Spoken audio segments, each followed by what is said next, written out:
It is an honor to be here. Thank you all for being here. And so my name is Arlo Estel, and I'm the co-founder of Hempsmith Clothing Company. And this is my boy. Yep. Hey, I'm Anthony. I just graduated from NC State last year. Business admin, yes sir. I studied entrepreneurship, but on the business perspective, so not in the textile sense. I'm Tyler. I was actually his older brother's best friend, and we kind of started this in high school, just messing around. Zephyr gave us a random idea, pitched it to his dad. His dad said do it, and after a long story that you'll learn about, we kept the business going. By the way, this is a family business because 2 years ago, his mother and father both spoke to this class about other businesses that they've started. Some, what do you call it, 21 businesses, 15 strikes and 6 outs or something? Yeah. They talked about some of the businesses that didn't go, and they talked about the ones that were successful. And now they have this whole empire over in Pittsburgh. Hey, that's very true, and y'all should come check us out sometime. So we got a little presentation we made today. Hopefully this just works. All right, perfect. So I just graduated 2 years ago. I had a degree in brand management and marketing, and I really enjoyed this program, and this college is super sweet. What an opportunity. Like, great choice, y'all.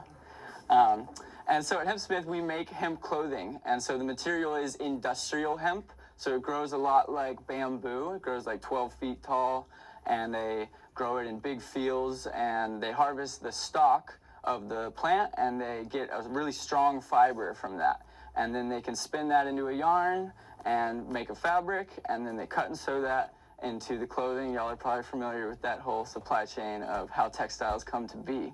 And so hemp is this like super plant. It's a great material to be working with. It's got all these uses and like benefits. Like a big one is it grows really quickly and really tall. And so you can harvest a lot of material off of a little bit of land. And so it's environmentally friendly, and it's just a very good alternative to synthetic fibers, especially. Maybe y'all have heard of the microfiber or microplastics that are filling our oceans and our bodies, and we kind of need to do away with synthetic fibers. And so that's part of our mission, is to demonstrate all that we can do with industrial hemp. And our mission at Hempsmith is to bring hemp home. So the goal is to create domestically sourced hemp clothing. So within probably 2 or 3 years, we're going to have a shirt that was grown in North Carolina, processed, cut and sewn, and branded by us in Pittsburgh, and the shirt will travel a few hundred miles before it meets the consumer, which is a pretty radical thing. In this day and age, I think the average t-shirt's traveling like 25,000, like 30,000 miles. It's like cotton's grown in Uzbekistan and shipped to India and shipped to Mexico to be like printed, shipped to California to be packaged, shipped to New York to be sold to the consumer. And this global economy is really kind of tearing up our planet. There's a lot of carbon emissions, and you all might be familiar with some of the dark side of the fashion industry currently. So big misconception is that hemp is marijuana. A lot of people see our shirts, like, oh, Hempsmith, like, can you smoke that? And let's see, like, not really. So here's a little bit of a graphic on the different uses. And so hemp doesn't have THC in it, and especially industrial hemp, like, it has a leaf that looks a lot like marijuana, but the actual plant it's a cousin. So they're both in the cannabis family. So they're related, but hemp is definitely not marijuana. So my brother started this brand back in high school, Zephyr, and he was working closely with Ty and found a source and embroidered a little leaf emblem on it, and it was kind of a send-up. It was kind of a joke of like, he was like sending up Ralph Lauren with the little polo emblem, and he would wear that around his high school, and people would like turn their head, and the principal didn't like it, and so he really pieced together this whole business plan. He came up with the logo, worked with the designer, and he just had a great sense of fashion and taste, and really saw a vision for a restorative economy with industrial hemp clothing. And Zephyr went out to Colorado in 2014, and he actually passed away. He died from a heroin overdose. And so within that first week in 2016, I remember like, whoa, I could take this and run, and I could hold my brother very closely and continue to work with him. And Zephyr is our like guiding angel, and I know this thing's gonna work because he is making it happen. So I started making clothing. So my neighbor taught me how to screen print, and my other neighbor taught me how to tie-dye, and I just started like making the clothing and doing whatever is needed to crank out the shirts. So this is a picture of my neighbor who ran a really big stud tie-dye business back in the day, and he taught me this style of dyeing that's kind of like this a bit with the anti-tie-dye, where you bleach clothing. And so we kind of took his designs and he taught me how to do it and really moved with that. I was blessed to have a little greenhouse in my house that was not getting used, so we retrofitted it into a dye house, and we spent years dyeing with a hose and bucket. And it was very homemade and bootstrapped, and would have big tie-dye parties, and we just stay up late tie-dyeing and learning the craft and honing our designs and skills, and it was a blast. And so the early Hempsmith was a lot of like pop-ups. So my parents run the plant in Pittsburgh. It's only like 40 minutes from here, and y'all should come through because it is sweet. And so they're business owners in Pittsburgh. My dad runs Fair Game Beverage Company, which is a craft distillery. And so with Ma and Pa and their network, there were always events going on. And so they would just invite me, like, you know, Dad's having a spirit release for their apple brandy. And he's like, well, why don't you just pop up? So I'd roll up and put up a table and take out our clothing and work the pop-up. And that's kind of the beginning of how we began to build market in Pittsburgh and learn to like sell this clothing. And then so I came here. The College of Textiles is sweet. And the biggest one that NC State provided for me was this man. Yeah, so we met at NC State actually. It was my sophomore year, I believe. I had a project it was Intro to Entrepreneurship, MIE 310, and I had to interview an entrepreneur. I was familiar with the Hempsmith brand. I had seen them pop it up, as Arlo mentioned, at the Entrepalooza Festival. There's actually another one coming up, September 22nd. We'll be there. Yes, sir. All of you. So for the project, I basically called up Arlo and we just talked about the business. Very standard NC State, research project.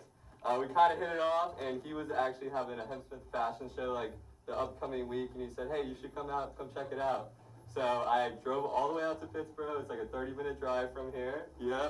Mm-hmm. And then, met him, hit it off again, and the rest is history. Yeah, I mean, that was really big because, like, he rolled up and that was just, like, a light bulb moment of, like, wow, this dude is actually about it and, like, he really wants to show up for this brand and is really interested in piecing this thing together and really making a go of it. And so just almost 3 years ago, we got the chance to build out the atelier. And so atelier is a French word for a designer's workshop.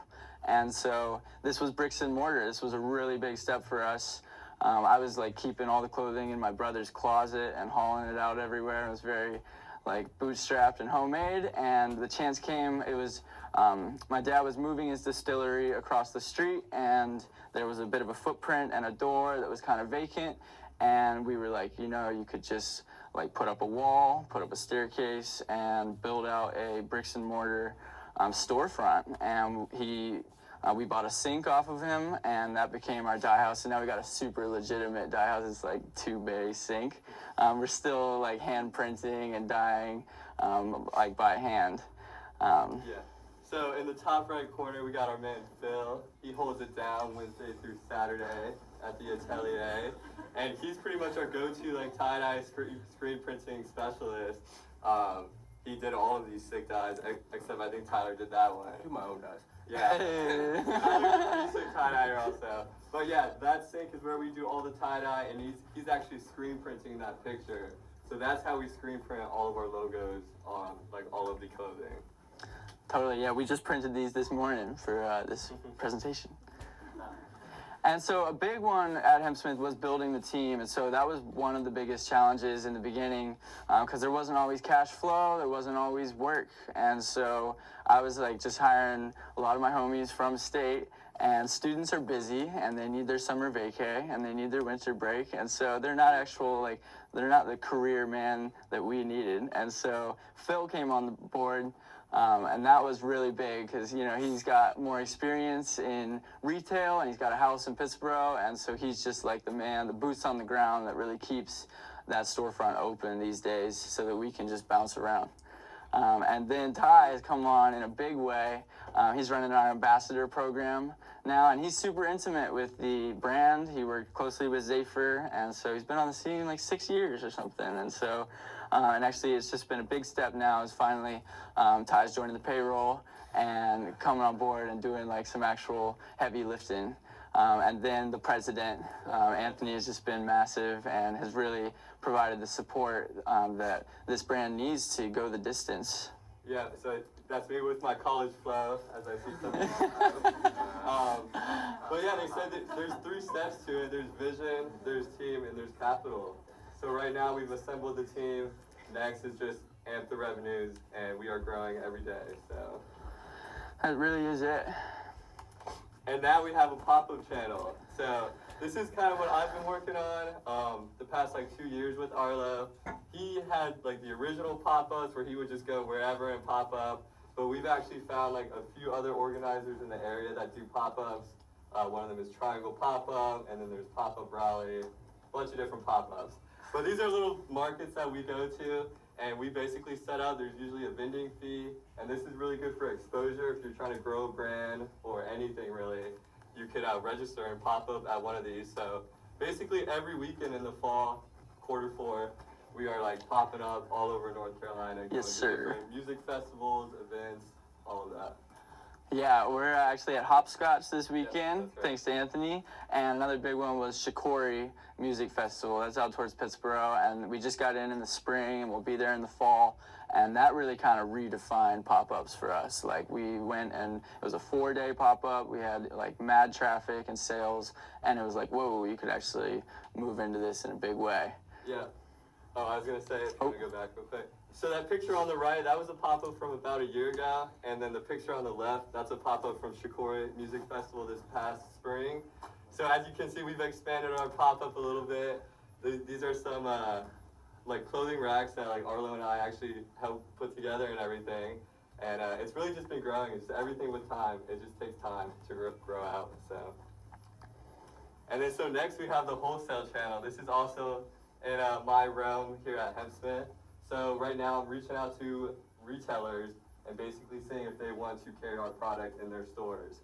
So the picture on the left, right now we're focused on North Carolina, but that's actually from a retailer down in Florida that we've gotten connected with, and that's our display down there. And on the right, that was in downtown Raleigh. It wasn't a store called Unorthodox Vintage, or no, it was Third Chances Vintage, and now it's called Unorthodox Vintage, and I recommend checking it out because it's a pretty cool store. But yeah, we've just been, that takes me emailing, doing phone calls, reaching out to other local businesses, very much like what you would think it would consist of. And then, so with the Working Atelier, we have our customs channel. So this is where we reach out to other small businesses, and with our method, we're able to get like any logo, and then we digitize that, and then we are able to burn a transparency and then burn it onto our screen so we can screen print it onto any clothing. So another very like pretty primitive like style of doing it, but it works. And we do screen printing and tie-dyeing for like any company basically that hits us up. We have like no minimum orders, which is like really chill. So we're very much about working with the small businesses in the area. And that goes with a lot of you guys. If you guys have a brand of your own, you could hit us up and we could talk about it. But the one on the left, that's the local pizza joint in Pittsburgh. So pretty much all of our dreams are fulfilled with that one. And then the one in the middle, that's one of our biggest wholesale channels. That's Fair Game Distillery, which is right next door at the plant out in Pittsburgh. And then the one on the right, that is like a local like farm to fork, like butcher down at the plant also. And It's this so much is, fun. yeah, this is a custom hat that we embroidered for Fair Game. And so it's very craft and like, you know, small run. That's been a big one. So the Hempsmith Runway, we've done fashion shows at the plant since 2018. That's our fashion show. Didn't he go to state? Did Callisto go to state? Yeah, I believe so. So he's a rapper, but he also decided to make a custom design with us. So we help basically make his clothing. This middle one is actually from the Museum of History, and that was about 2 weeks ago. So it was 2 weeks ago. This was a fashion show that Redress Raleigh put on. They invited us to that. We had Rasta music that we were told was going to be played, so I kind of made some Rasta tie-dye for the people. And we want to embody slow fashion, so Arlo came up with a great idea to have a slow fashion design. So Yeah, it's really cool. it's just a burlap sack that we cut and like hand painted. And then October 22nd at the plant, that's our next fashion show. So if you want to come out, have a great time. It'll be about 6 o'clock to 7 or 8. Totally, that's going to be a blast, and we're actually recruiting designers right now. So Dr. Godfrey gave me some good leads I'm going to follow up on. So if any of y'all are interested in fashion design and have a collection that you want to get on the runway, definitely reach out, and we'll describe more of that. All right, so this is so Jay is actually one of the ambassadors. Jay, say hi. Our He man. has that same shirt on right now. So we went to Colorado to basically take pictures to make a standard for what we want to see from our ambassadors. Right now we're looking at getting more ambassadors, which is what we're going to pitch to you in a second. But my buddy is actually a professional photographer out in Colorado, so we went around and took 4 days worth of shots just to get the standard picture that we wanted and actually get media for our social, like Instagram, Twitter. Don't really use Twitter, TikTok, but we have the shirt, the hat, and our shorts are in this picture. And then what is an ambassador? So we're gonna ask if anyone wants to be an ambassador, you can email us, specifically me. We're gonna look for 2 ambassadors, and if you're selected, you get $250 worth of Hempsmith gear. And then we would want you to basically take pictures similar to this. Live your life, be outdoors, capture what we believe Hempsmith is. It just helps us get our content up. If you collab with us on Instagram, which is what we'd also ask, just gets us more followers and more presence in the community. And you get more incentives as you keep getting us more followers and everything. So, if everyone could take out their phone, I know that's not normally a thing. I know most professors would never say that. Could you follow us on Instagram if you have one? Yeah. And then if you are thinking about being an ambassador or have any interest, any more questions about it, if you go to hempsmithclothing.com, you'll click on the ambassador link, and then you'll find my email in the middle of the page. Totally. So reach out, and if you think that would be of interest, then we would love to bring you on board, and especially at State, you know, we're looking to crush this university market, so join us. And while you're on the website, we actually have a promo code just for this class specifically. Oh yeah. NC State 20, that's 20% off if you guys choose to order something. We would appreciate all the support. There it is. Totally. So yeah, check out the feed, check out the online store. We put a lot of attention into that recently, and actually shout out to our man Brian, who's on film today. He came on board just a few months ago and actually created this really nice online storefront for us. And before that, online was definitely this intimidating, like this dark art that I was kind of scared of.